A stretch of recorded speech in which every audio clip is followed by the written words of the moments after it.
Right మనం పొద్దు నుంచి కూడా చూస్తూ ఉన్నాం ఫిలిం ఛాంబర్ దగ్గర ఇటు సినీ కార్మికులందరూ కూడా బైఠాయించిన పరిస్థితి కనిపిస్తుంది. అయితే గతంలో అంటే 2 రోజుల క్రితం కూడా వాళ్ళకి వేతనాలు పెంచాలి, లేకపోతే మేము ఎటువంటి షూటింగ్స్లో పాల్గొనేదే లేదు అని చెప్పి వారు కరాఖండిగా చెప్పినప్పటికీ ఎందుకు ఛాంబర్ ఎందుకు సీరియస్గా తీసుకోలేదు, సీరియస్గా తీసుకొని ఉంటే ఈరోజు ఇక్కడి వరకు వచ్చేది కాదు కదా. ఎందుకంటే ఆగస్టు 1వ తారీఖు నుంచి షూటింగ్స్ అన్నీ కూడా మేము ఆపేస్తాము, ఎందుకంటే మాకు వేతనాలు కనుక పెంచకపోతే 30% వరకు కనుక పెంచకపోతే ఏ షూటింగ్స్ కూడా జరగనివ్వము అని గతంలోనే వాళ్ళైతే చెప్పడం జరిగింది. మరి ఇప్పటి వరకు కూడా యాక్షన్ తీసుకోకపోవడానికి ఎందుకు కారణం అన్నట్టు కూడా ఈరోజు పొద్దు నుంచి ఛాంబర్ వద్ద కార్మికులందరూ కూడా చేస్తున్న భేటీ మనం చూస్తున్నాం. మరి దీని గురించి మాట్లాడదాం. మరి ఇంతమంది ప్రొడ్యూసర్స్, నిర్మాతలు అందరూ కూడా ఇవాళ ఛాంబర్కి రావడం కూడా జరిగింది. మరి వాళ్ళు ఏం మాట్లాడారు, నిజంగా 30% పెంచడానికి వాళ్ళు అంగీకరిస్తారా, లేకపోతే ఇంకేమైనా ఆల్టర్నేటివ్ ఆలోచించే అవకాశాలు ఉంటాయి ఆలోచించే అవకాశాలు ఉన్నాయన్న విషయాలు తెలుసుకునే వాళ్ళు మనతో పాటు చిట్టిబాబు గారు ఉన్నారు. చిట్టిబాబు గారు, గతంలోనే అంటే 2 రోజుల ముందే వాళ్ళు చెప్పడం జరిగింది, ఒకవేళ మాకు వేతనాలు కనుక పెంచకపోతే 1వ తారీఖు నుంచి మేము షూటింగ్స్ అన్ని ముఖ్యంగా తెలంగాణలోని ఆపేస్తాము అని చెప్పి. మరి ఆ రోజు ఎవరు కూడా అంత సీరియస్గా తీసుకోకపోవడం వల్లనే ఈ రోజు ఇక్కడ వరకు వచ్చిందని అనుకోవచ్చు. సీరియస్గా తీసుకోకపోవడం కాదమ్మా, ఇది ఒక జటిలమైన సమస్య.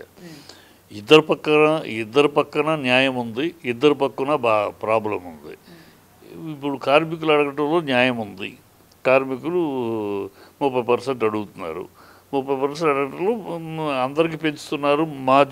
మాకు జీవనాలు పెరుగుతున్నాయి కదా, కాస్ట్ ఆఫ్ లివింగ్ పెరుగుతుంది. ఓన్లీ పైన నలుగురికి ఇష్టం వచ్చినట్టు ఇస్తున్నారు కదా, మాకు ఎందుకు మాకు జీవనం పెరుగుతుంది కదా. వాళ్ళ గతంలో 5-6 వేలు ఉంటే ఒక సింగిల్ బెడ్రూమ్ దొరికేది, ఇప్పుడు 15 వేలు లేకపోతే బెడ్రూమ్. సో మాకు బతుకు భారం అవుతుంది కదా, సో పెన్షన్ అని అడిగారు. ఇది ఆగస్టు 1వ తారీఖు వరకు టైం లిమిట్. ఆగస్టు 1కి 30% అడిగారు. వాళ్ళు 30% అడగటంలో కొంచెం ఎక్కువ వాళ్ళు, కానీ అడగడంలో ధర్మం ఉంది.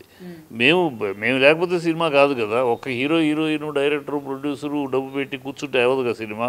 ఈ కార్మికులందరూ పనిచేయాలి కదా, లైట్ బాయ్ పనిచేయాలి, కెమెరా అసిస్టెంట్ పనిచేయాలి, టెక్నీషియన్ అందరూ 24 క్రాఫ్ట్లో పనిచేస్తేనే సినిమా. సో వాళ్ళ దాంట్లో మేము కష్టపడుతున్నాం కదా.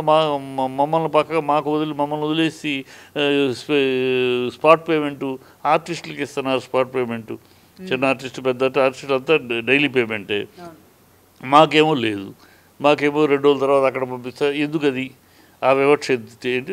న్యాయమే కదా, మరి ఇస్తున్నప్పుడు అందరికీ ఇవ్వాలి అనేది వీళ్ళ దాంట్లో ఈ న్యాయం ఉంది. అలాగే ప్రొడ్యూసర్స్ పాయింట్ ఆఫ్ వ్యూలో న్యాయం ఉంది. అక్కడ జట్లం. ప్రొడ్యూసర్స్ పాయింట్ ఆఫ్ వ్యూలో ఇప్పటికే సినిమా షూటింగ్ అంటే రోజుకి 1,00,000-1,50,000 చేతిలో పెట్టుకుంటే కానీ షూటింగ్ అవ్వట్లేదు. సో ఆ బద్ద బాగా కాస్ట్ పెరిగిపోయింది. సో ఈ అన్నీ పెరుగుతున్నాయి. ఇక్కడ మీరు పెంచుకుంటే ఎక్కడ పోవాలో, సినిమా తీసేవాడే తగ్గిపోతున్నాడు, సినిమాకు పెట్టుబడి పెట్టేవాళ్ళే రావట్లా, తగ్గిపోతున్నారు. డైలీ 1,50,000 పెట్టుకుని చేతిలో పెట్టుకుని సినిమా తీయాలంటే ఎవరు తీయగలరు? అందుకనే కొంతమంది ఆ మైత్రి మూవీస్, ఆ దానయ్య వీళ్ళే రొటేట్ అవుతున్నారు. కొత్త ప్రొడ్యూసర్లు, కొత్త ఎంట్రీ రావట్లా.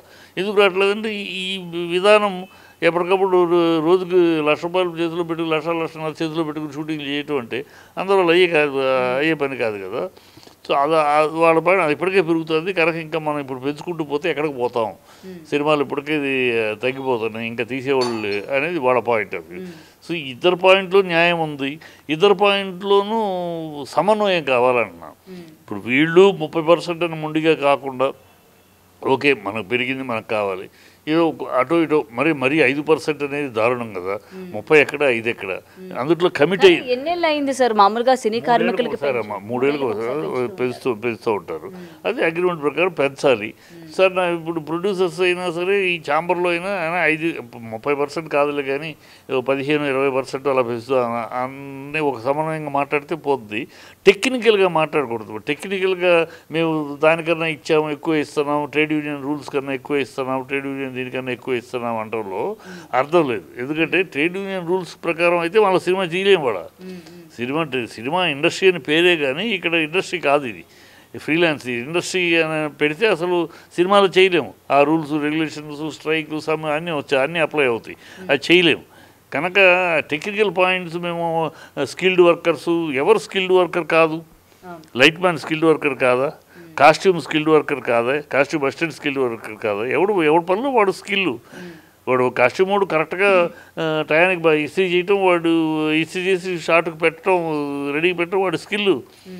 ఎవడు స్కిల్ నాన్ స్కిల్ అనేది ఊరినే మాటగా టెక్నికల్గా వాడటం తప్పితే సినిమాకు పనిచేసే 60 మందిలో 60 ఎవరి స్కిల్ వాడిది. సో ఇక్కడ స్కిల్ నాన్ స్కిల్ అని విభజించి మాట్లాడటం కూడా కరెక్ట్ కాదు. సో మనకి ఇండస్ట్రీ అందరూ మన కుటుంబం. సో ప్రొడ్యూసర్స్ కూడా మరీ 5% ఇసిరేసినట్టు బెస్సం వేసినట్టు కాకుండా ఆలోచించాలి. అలాగే వీళ్ళు కూడా మరీ 30 అని డిమాండ్ కాకుండా ఓకే 30 అన్నారు వాళ్ళు అన్నమాటే. గతంలో కూడా మీరు గొడవ చేస్తే మా అన్నారు సరే తర్వాత చూద్దామని. ఇప్పుడు మరి ఈ 30 కాదు 20 ఇవ్వండి, లేదు ఏదో ఒక కాంపన్సేషన్ అవుద్దని నా ఉద్దేశం. ఎందుకంటే ఎవరు కూడా సినిమాలు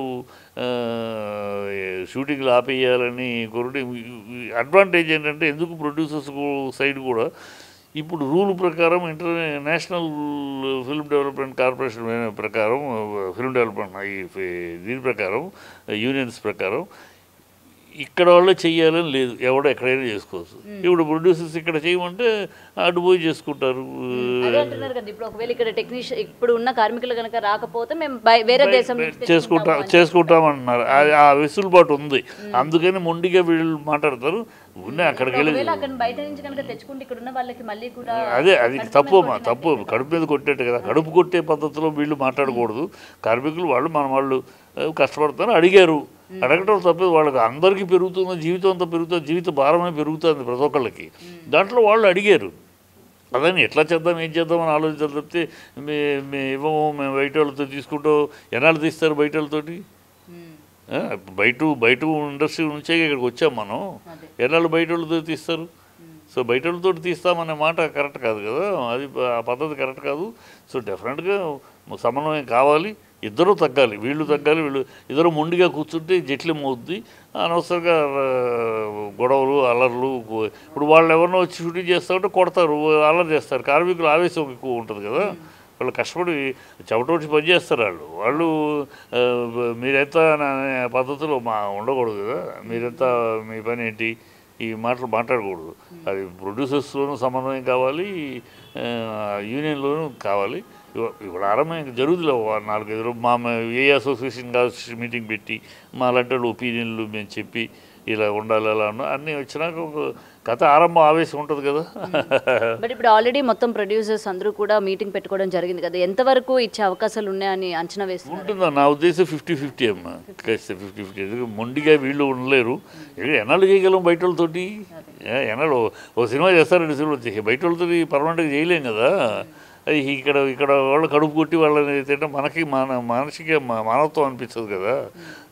అందరూ కలుస్తారు. అందరూ జనరల్ పబ్లిక్ కూడా రివోల్ట్ అవుతారు. జనరల్ పబ్లిక్ కూడా వస్తారు దీంట్లోకి. అట్లా అంత అవకాశం అంత దారుణం రానివ్వకుండా వీళ్ళు కొంచెం జాగ్రత్త పడాలి. వాళ్ళు కూడా కొంచెం తగ్గుతారులేమ్మా. డెఫినెట్గా కార్మికులు కూడా అడుగుతారు. కానీ కార్మికులు కష్టపడి పనిచేసేవాళ్ళు, కష్టపడి చెమట వచ్చి పనిచేసేవాళ్ళు. వాళ్ళేమి దోచుకోవాలని ఉండదు వాళ్ళకి కదా. కథే వాళ్ళ కోరిక ప్రకారం అడిగారు. అది కొంచెం అటు ఇటుగా మార్పు చేర్పుకు ఒప్పుకుంటారు. నా ఉద్దేశం త్వరలో ఒక 1-10 రోజులు సెటిల్ అయిపోతుంది. పట్టచ్చు డెఫినెట్. ఎందుకంటే మిగతా ఈలోపు షూటింగ్స్ ఏదైతే బంద్ అన్నారో ఇదైతే ఎత్తేసేయండి, 1-10 రోజుల్లో మేము సెటిల్ చేస్తామని చెప్పే అవకాశాలు ఉన్నాయి. నా ఉద్దేశం అదే. మీరు ఒక 10 రోజులు 15 రోజులు టైం పెట్టుకోండి. ఈ లోపల చర్చించుకుని అన్ని అసోసియేషన్ చర్చించుకుని ఒక మార్గం చేద్దాము అని చెప్తారు. అంతే. Thank you sir.